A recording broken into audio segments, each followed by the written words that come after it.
dark comedies.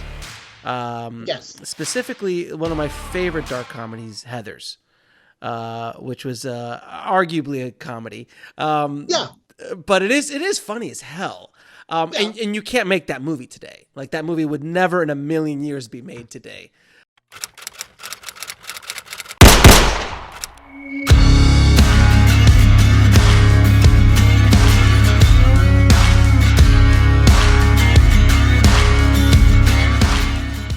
Why can't you make it I think today? there's a lot of PC stuff that wouldn't get through. Like, I mean, like when I saw Blazing, just killing high the schoolers. The school killings with the gun in the school. I mean, there's a lot of stuff that just wouldn't fly today.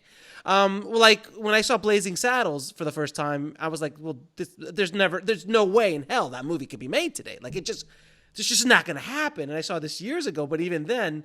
And then Borat showed up. I was like, well, okay, apparently everything's out the door. But with Heather specifically, that film, which is it's a genius piece of work in my opinion. What are tips that you could give writers on how to write good dark comedies? Because again, I haven't seen a lot of good dark comedies lately either. I mean, when was the last good dark comedy you saw? It's a rarity in the genre now. I'm guessing.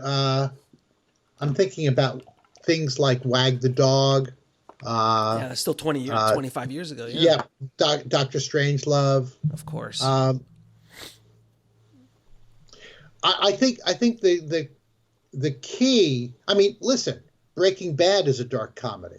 In so many ways, it is. It was so brilliant. Mad Men is a dark comedy. And TV, there is more of these examples. The Sopranos is a dark comedy. I think the besides the fact that it's one thing to make a television episode for $2.3 million, and it's another thing to make a movie for $40 to $200 million. But I think the thing you have to do is you have to know who you're making fun of and what you're making fun of, and you have to punch up. Don't punch down. That's why Heathers was so smart. It punched so up above the genre of high school, comedy. Well, it's also you're not making. Listen, we're all living in a dark comedy, aren't we? Oh God, we're all but not just today's political situation. Sure. We're all whistling past the graveyard. That's what all black comedy is. I guess this is also 20 years ago. A Fish Called Wanda is kind of a dark comedy. Kind of a dark, yeah. And what it all comes down to is, as we're whistling past the graveyard, we're trying to make fun of the things that terrify us. So, to me, the way to make a dark comedy is to focus on how the people are coping with it. How are they coping with it? Because in a metaphorical sense, we're all struggling in a dark comedy, and the end of all our dark comedies is not too funny. None of us, as they say, none of us get out of this alive. So, or as Clint Eastwood says in The Unforgiven, we all get what's coming to us. Yeah. So the idea is that you're not pretending when you say that there's death and dismemberment out there waiting for you. How do people deal with that? How do they react to that?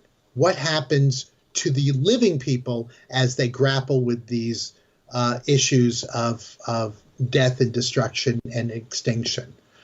So that if you're making a dark comedy honestly, you're just finding what's ridiculous and absurd in what we're doing to deal with the fact that we're living, we're on this blue cinder spinning through a void. We don't know where we came from. We don't know where we're going to. And yet we're going to wake up tomorrow and have frozen yogurt, because frozen yogurt at least will make it a little bit better.